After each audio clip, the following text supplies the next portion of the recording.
What's up mga boss? Kumusta? Ngayong araw samahan nyo ako na magpalit ng bearing dito sa motor natin. So yung napili natin na bearing is itong tinatawag na knuckle bearing.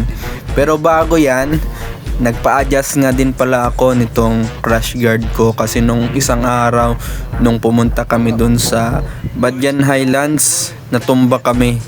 2 beses kaming natumba, kaya medyo nausog itong crash guard natin kasi nga din pala is hindi siya naka-bolt doon sa mismong chassis ng motor natin.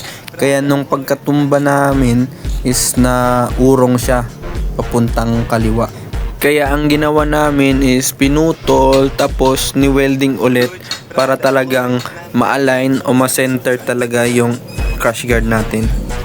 Syempre hindi naman winelding doon talaga sa mismong chassis ng motor.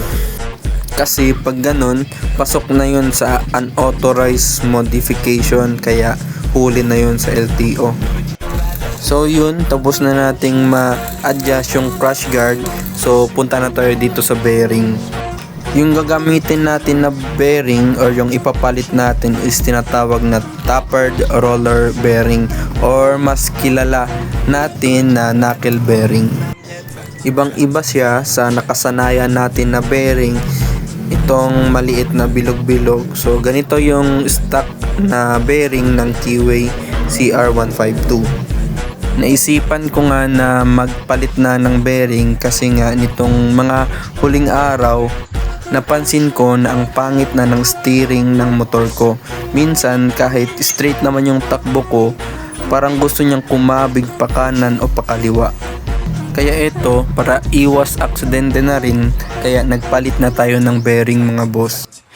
Base rin naman sa research at mga videos na napanood ko, maganda yung performance ng knuckle bearing sa mga uneven road or rough road or yung mga lubak-lubak na daan. Is maganda yung load distribution niya, kaya mas smooth siya at stable na rin. At higit sa lahat, mas matagal basira or mas matagal na need palitan itong bearing natin. So ayan lang mga boss yung ginawa natin for today's video. So thank you very much sa panonood. Ride safe tayo at pa-follow din mga boss.